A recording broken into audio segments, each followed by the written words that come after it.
Hey y'all, Scott Emerson here. Told y'all I was bored today, so you're gonna have to bear with me. Um, man, I had breakfast over at Ryan Hall. That hot sauce will clear you out, sinus wise, man. Woo! I can breathe again. Um, so I told y'all we were going to talk about Todd Darden, Russell Todd Darden, our city manager. And I say our city manager proudly, or how would I reiterate that? How would I say it and reiterate it? So Todd was our city manager for years. Gary Fuquay, he was assistant city manager under. He became the city manager and had 30 years accumulative time. He worked for the city, quit, went to work for the highway department, got hired back. He worked his way up from, I think, the mechanic shop, maybe that was Fuquay, utilities to code enforcement, to the top of code enforcement, to public works, from public works to city manager, assistant city manager, and then city manager. And then last September, city council, the sitting city council at that time, fired him. I say last September, I mean 2 months ago, they fired him. And it was a couple of weeks before his review and his contract came up, and because of the way they did it and how they did it and that they did it, and the way his contract was written, it invoked the golden parachute, a year's salary. So first of all, let me tell y'all, Todd and I are friends. I like Todd. I think he is a hard worker. Lots of people don't like that he goes gardening and does stuff at the city hall that is beneath a city manager. Now you're talking about a guy that worked his way up from the bottom to the top. I'm a guy who goes out every once in a while when I have to. It's been a while. Goes out in the oil field and still does tech service work, and I enjoy it. It's kind of a mental reset. So I understand why Todd gets on the backhoe and becomes a backhoe operator for hours when he needs to save the city money or to get a job done that needs to be done. So, lots of people don't like it. Oh, I don't like paying $90 an hour to a gardener. I don't pay him to do the lawn. Well, if he's done with his city managerial work and all the T's are crossed and all the I's are dotted, I sure don't see a problem with him doing something to beautify city property or doing something that another person does. Now, that's the end of my blow up and fan work of Todd Darden, because now I want to talk about the money and the taxpayers and the way it worked. So we had a city council, and they were always at odds, and because of the pandemic, the mayor and the city manager kind of teamed up to work the pandemic, and some council members took offense at that. And after they had been recalled, they pushed to have Todd fired and finally got it done. It surprised me. It really did. Gloria McDonald seconded the motion to fire Todd Darden, and she had always been one of his biggest fans. So let's fast forward and to the election. Shannon stays. He's still the mayor. He wins his recall. How would that work? The recall fails, while Jim DePaul and Camilla Strandy are lose their position, and those two positions are open. At the same time, Raul Marquez, District 1, who didn't vote to fire Todd, and Terry McDaniel, District 3, who did vote to fire Todd, they timed out finally after 6 months extra because of the coronavirus. Like it's any better now in November than it was in May, Governor Abbott. Thank you. So they timed out, and we get two new city council people. We get Nick Ornelas, and we get Cody Hughes. And on their very first meeting, the very first official act that they did, after they got sworn in, and they voted on, I think, a couple of items. But then They go to executive session, and they come out of executive session, and they vote 5-0 to basically undo the firing of Todd Darden and put him back. Do I think it was a smart move? I think in this pandemic, probably yes. I think it was a smart move. I'm not saying for each individual politician, but for the city and for the citizens of Big Spring, I personally think it was probably a smart move. Now, let's talk about what it cost us. So Todd gets his, and I'm going to use round numbers. I don't even know the exact numbers. The last contract I had for Todd was around $120,000 a year. So Todd had been paid, his contract ran from September to September. He'd been paid $120,000 for 2019, 2020 budget. And then he was fired. That invoked his golden parachute. He got a year's pay, let's say another $120,000. Well, I don't know if you ever know anybody won the lottery or came across a large sum of money, but the IRS gets theirs right then, right there when the check is written. So if Todd got a check for 120 and he made 120 plus probably some extra, he probably did some side jobs. Let's say he made 150 grand. He's probably in the 38% tax bracket, maybe less, but let's call it 38%. So out of 120 grand, Todd keeps 70.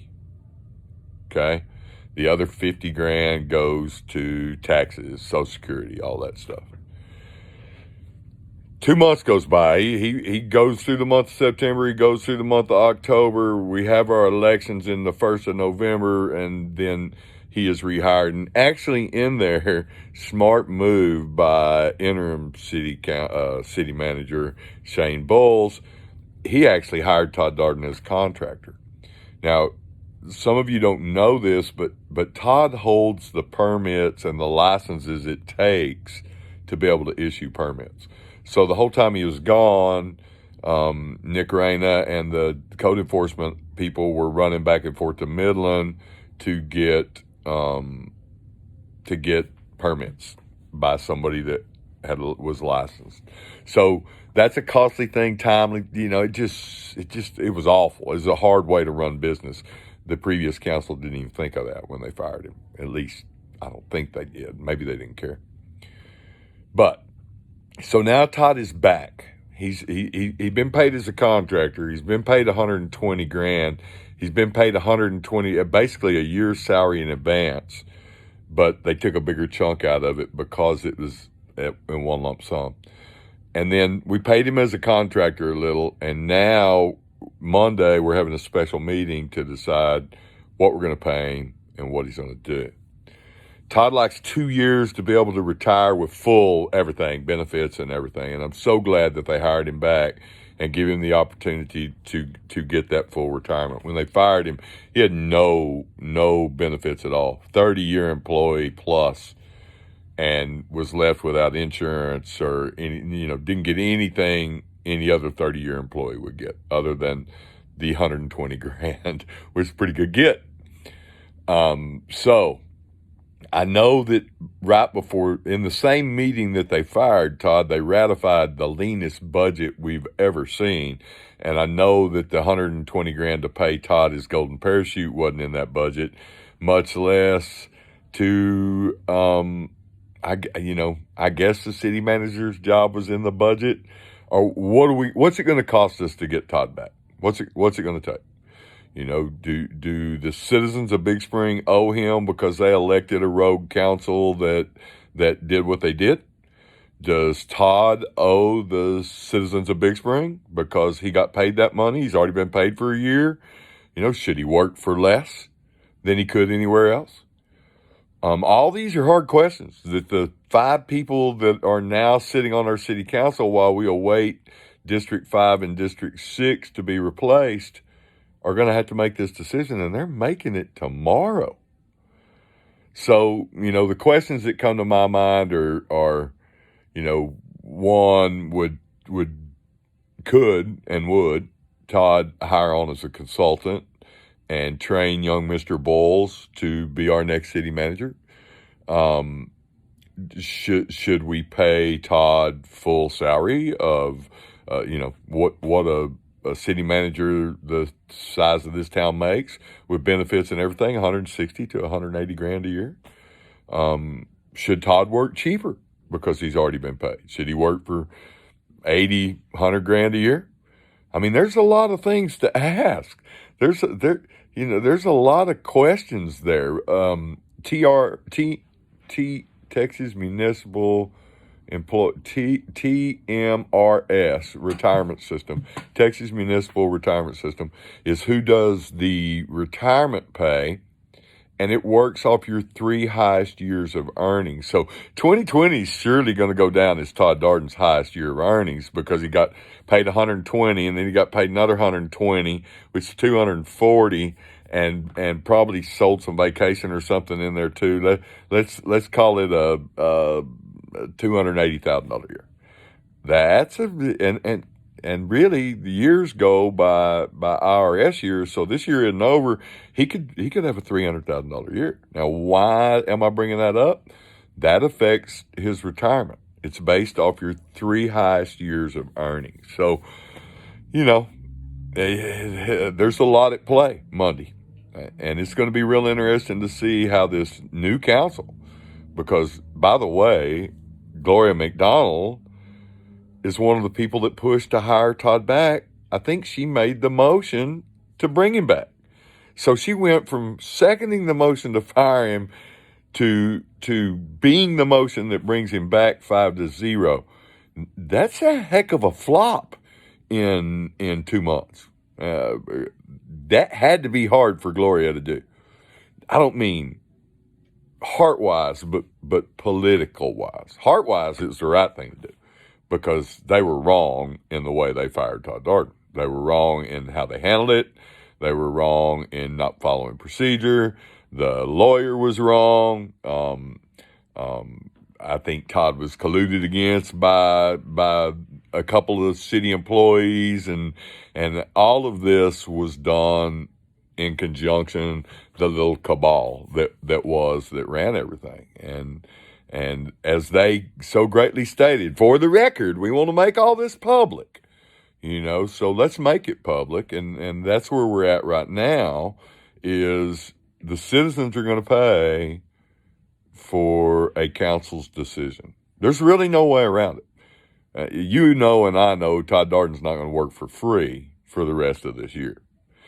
And I know that it would be real hard for him or anybody to pay back the golden parachute because the IRS already took 40% of it. So, and he was wronged. So, how do you fall on the issue? What do you think? I think we're right in hiring Todd back. I think Todd's the man for the job. I think we are very short term with Todd. I think Todd loves the city of Big Spring, but I'm thinking we got him for 2, maybe 3 years, and then it's over. I mean, Todd's retired, and we have to have somebody to replace him. Now, the city's been lucky lately and hired a couple of good employees that I think will be key in making any city employee's job easier, especially in utilities. If we can get everything mapped and put on computer where every employee can tell exactly where a valve is and where it goes to, that's a great plus, and I believe the city is working on that. They're also going to set a charter committee, a charter redo committee tomorrow at the special meeting, that every council member gets to name one, and then when 5 and 6 come in, they will get to name one, I guess, a member. But if we want a charter rewrite, now during the recall process, you might remember the city attorney used the charter however he wanted, however he decided to interpret it, and sometimes trumped it with Texas Municipal League, a 401c4 organization. I don't know what they have to do with being in the business. And then sometimes, rightly so, trumped it with Texas state election law. So we need to bring the charter up to speed. I think the last time it was rewritten was in the 70s. It amended it all. Any change we make has to be voted on by the people of Big Spring. So you'll get to read it. I think right now it's 12 to 17 pages, something like that. And it needs to be rewritten. It was actually written when we only had 5 city council members and has not been amended to read 7. And I got that thrown in my face. So it was originally written in the 30s. It really needs to be redone. And to get it ratified in the next election, we've got until February to get a rewrite done. That's going to be scary. How do you rewrite the document that runs the city in a home rule city? Man, you got to Google this stuff. The charter, once it's updated, should be the law, the end law that the city is run by. Everything runs off the charter. State law, of course, always comes into play, but the charter, when it comes to elections and firings and hirings and the way we do things and what council gets to do, and whether we have a city manager or whatever, then the charter rules it all. And one charter to rule it all. So neat meeting tomorrow. It's going to be real neat to see who they name to be on the charter committee. I'm not going to be on the charter committee, and there's really no reason why other than this committee is going to be busy. To get this on the May election, it has to be into Jody Duck in the election office by February, I don't know, short, the 10th, I think, maybe the 15th. But to be on the May election, it has to be written, brought back to the council approves it, and then they vote to put it on the next election, which, if not May, it's going to be 2022. Before we get a new charter. And it's the only thing the citizens have to use in any recourse against anybody at the city. You want to file a complaint, you got to follow the charter. You want to recall somebody, you got to follow the charter. You think something's done illegal, well, how you turn it in and how you prove it is written out in the charter. So it is the citizens' tool. That's why we get to vote on it. So educate yourself, pay a little attention. These next couple of weeks are going to be hectic. I think that committee's probably going to meet at least once a week, maybe twice. It's going to be a neat thing, though, to rewrite a charter and a document that runs everything. Very important city business. If y'all don't like what's going on in the federal elections, well, pay attention. It all starts at the local level, and then you work your way up through the state and to the Fed. And you will see that you can help your elected officials be good stewards of our tax dollars just by getting involved. Thanks. Sorry this is so long. I know 20 minutes is a long video, a long time listening to me. Peace out. Appreciate it. See ya. And sorry I was bored. Bye.